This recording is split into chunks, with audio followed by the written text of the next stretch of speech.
तो कह रही महातारी और बैरिया छोड़ी समर में आए।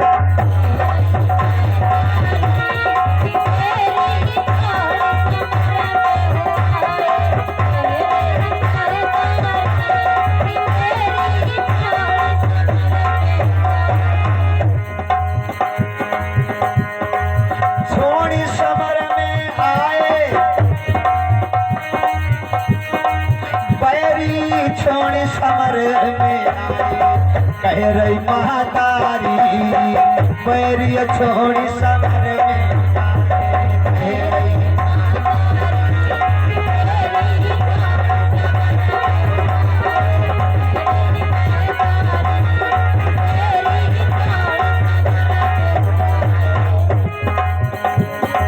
बेटा पापा पीने जुआ खिलायो और द्रौपदी को चीर खिंचायो।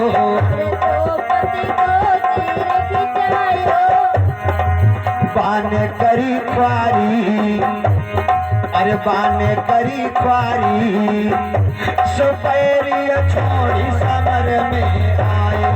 तेरे महातारी पैरिया छोड़ी समर में आए।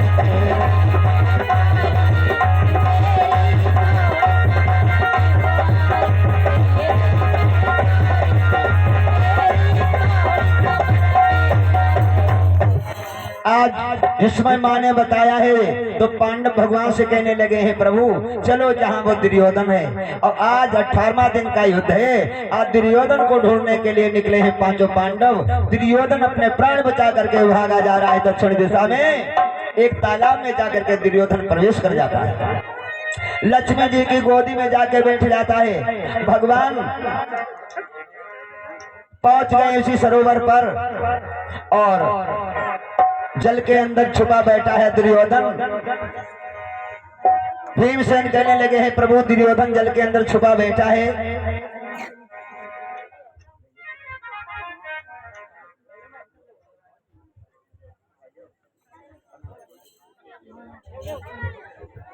आदरणीय हमारे भैया लाला राम इनकी तरफ से 101 मुद्रा भगवान के चरणों में दान है। भगवान सद्बुद्धि को दान करें, परिवार मंगलमय हो। सब भक्तों को हार्दिक शुभकामनाएं। कैसे मिलेगा दुर्योधन, कैसे निकलेगा हे प्रभु दुर्योधन जल में छुपा बैठा है। तो भगवान बोले हैं हम तुम्हें युक्ति बता रहे हैं, तुम दुर्योधन के लिए कुछ न कुछ कहो क्योंकि वो तुमसे ईर्ष्या रखता है। दुर्योधन वो तुम्हारी बात बर्दाश्त नहीं करेगा। उसके लिए कुछ अपशब्द कहोगे अभी दुर्योधन जल के बाहर निकल आएगा। क्या कहें? अरे कुछ इसके लिए अपशब्द कहो। जल के चारों तरफ तुम जोर जोर से घूमो क्योंकि जल के अंदर आवाज जाती है। अभी दुर्योधन निकल आएगा। देखो देखो भगवान युक्ति बता रहे हैं। तो क्या बोले हैं भीमसेन? सरोवर के चारों तरफ जोर जोर से घूम रहे हैं कि मरी हूँ गदा और फाटी जल जाई है और केस पकड़ी ओ पर लई आई है। केस पकड़ी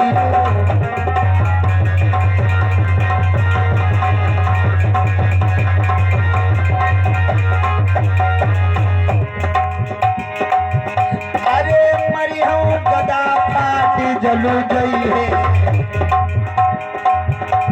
और केस पकड़ियो पर लई आई है। केस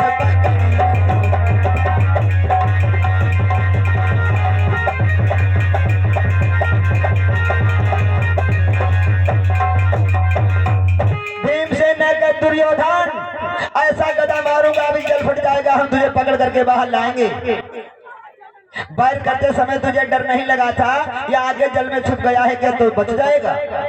तो दुर्योधन ने उछाल मारी है। लक्ष्मी जी ने पकड़ लिया, नहीं तुम मारे जाओगे, नहीं छोड़ा है। अब भगवान से कहने लगे भीमसेन को तो निकले ही नहीं है, अब कैसे दुर्योधन निकलेगा? तो भगवान ने कहा तुमने बोलना क्यों बंद कर दिया? देखिए भक्तों, उधर लक्ष्मी जी की गोदी में बैठा है दुर्योधन और इधर नारायण भगवान युक्ति बता रहे हैं कि दुर्योधन कैसे मिलेगा।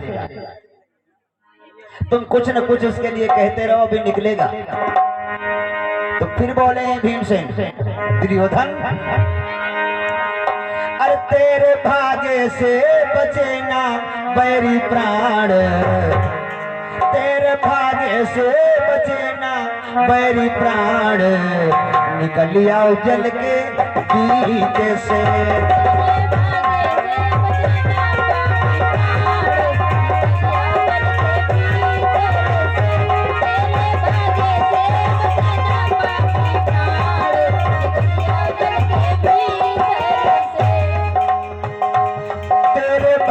से बचेना बैरी प्राण, निकल आओ जल के बीच से।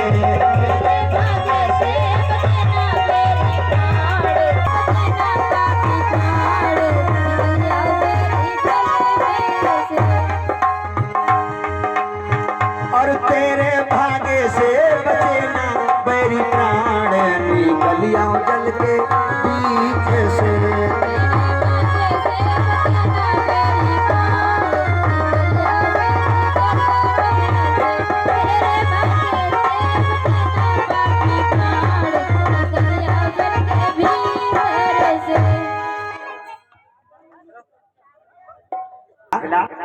आज धर्मराज युधिष्ठिर ने कहा है हम 5 भाई हैं, तेरी इच्छा उसके साथ में लड़ ले। तो उसने कहा मैं भीमसेन के साथ में लड़ूंगा।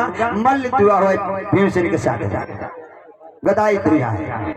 और भीमसेन ने दुर्योधन को परास्त नहीं कर पाया है, थक गए हैं। अब भगवान की तरफ देख रहे हैं कि ये दुर्योधन कैसे मरेगा। तो भगवान ने युक्ति बताई, इस समय इसके प्राण जंगा में हैं। तो भगवान ने मुख से नहीं कहा है, इशारा किया है। माधव जंघा को ठोक ठोक संकेत भीम को कर दे।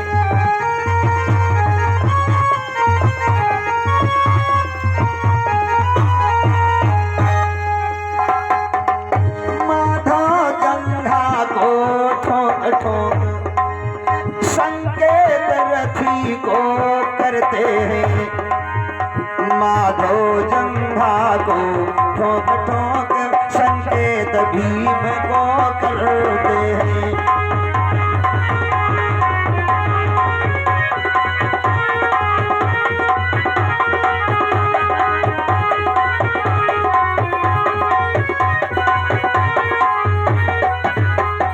भगवान चला गया है अश्वत्थामा, जहां पांडव लेटते थे उनके बेटा लेटे हैं। और भगवान ने उस दिन पांडवों को सोने नहीं दिया, गंगा जी के किनारे लेके चले गए।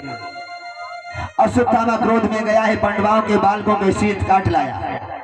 लाओ उस भीमसेन का शीश मुझे दे दो। तो भीमसेन के पुत्र का शीश इसमें दिया है अश्वत्थामा ने। दुर्योधन के हाथों में उसने क्रोध में जैसे पकड़ा है, वैसे क्रोध में पकड़ा टूट करके चूर चूर हो गया। आज दुर्योधन बोला है अश्वत्थामा, ये भीमसेन का शीश नहीं, हमने हजारों गदा मारे हैं इसके ऊपर, तब वो नहीं टूटा। आज मेरे पकड़ने से कैसे टूट गया है। हमें लगता है तुमने पांडव पुत्र मारे हैं, तुमने बाल हत्या की है।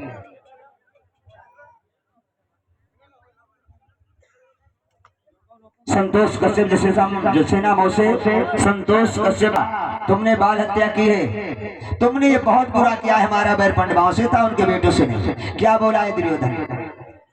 बोला दुर्योधन अश्वत्थामा ये क्या किया।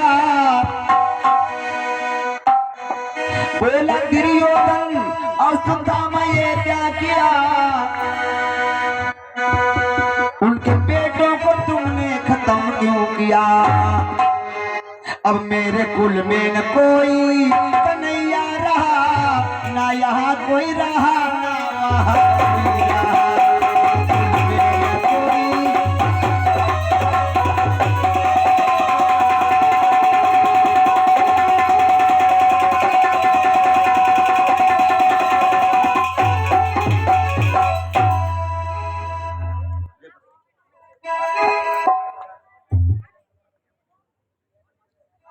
तुमने कुल का नाश कर दिया है, अब तुम अपने प्राण बचाओ, भाग जाओ।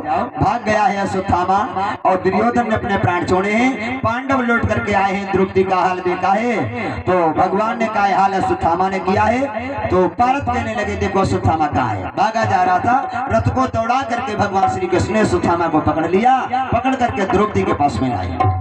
भीमसेन ने कहा बताओ द्रौपदी इसका क्या किया जाए। तो द्रौपदी कहने लगी है ये अपनी मैया का अकेला इकलौता है, इसका पिता मर चुका है, अगर इसकी माँ सुनेगी रो रो करके मर जाएगी।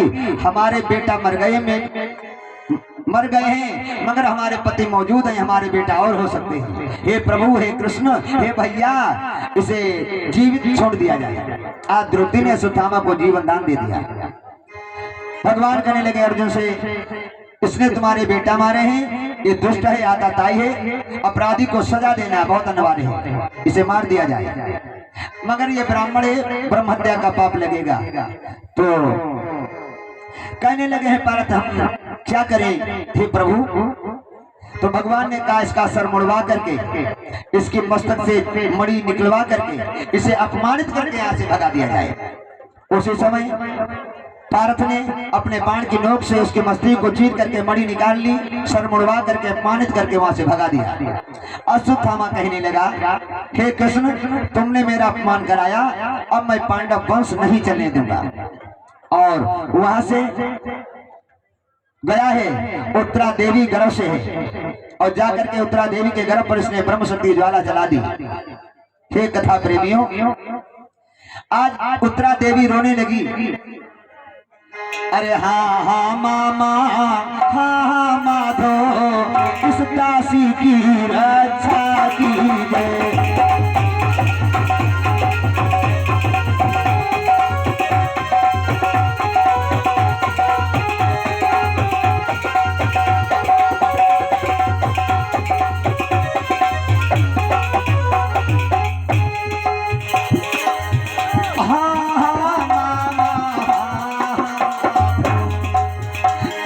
दासी की रक्षा कीजिए और मेरा गर्भ लीजिए, मेरे प्राणों की रक्षा कीजिए।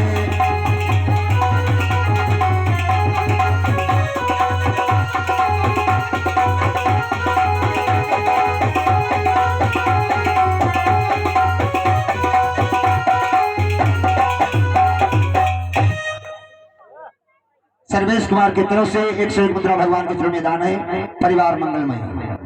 भगवत प्रेमियों, भगवान ने उस गर्भ बालक की रक्षा की, ब्रह्म शक्ति को ब्रह्म लोक को भेज दिया है। इस प्रकार से आज हस्तिनापुर का साम्राज्य जो है धर्मराज इसको संभाल रहे हैं। एक दिन पार्थ ने विचार किया है अब कहीं घूमने चला जाए। आज पार्थ ने विचार किया है तो कहाँ के लिए चले हैं, पाताल लोक को घूमने के लिए। और राजा बासिक का दरबार लगाए, बासिक अपने दरबार में बैठा है नागलोक में। बासिक अपने दरबार में बैठा है और विचार करता है हमारे देश की, हमारे यहाँ की कई बेटियां, अगर हिंदुस्तान से एक लड़की हमारे यहाँ आ जाए तो हमारा खानदान बदल जाए। तो खानदान बदलने के लिए ऐसा विचार किया है राजा बासिक। सभा लगी है, बैठा विचार कर रहा है और राजा लोगों के यहाँ तो नृत्य होता है। सेवक जी महाराज, जब हुआ तो 10 होते और 10 हुए तो 100 की छाहे, 100 पा करके संतोष नहीं अब सहस्त्र हो तो।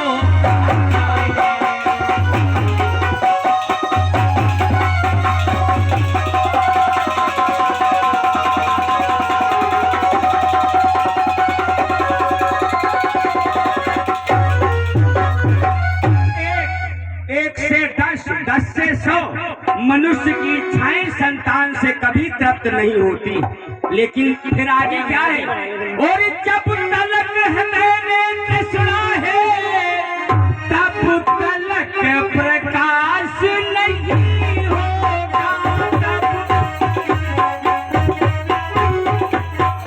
तब तलक प्रकाश नहीं होगा। हाँ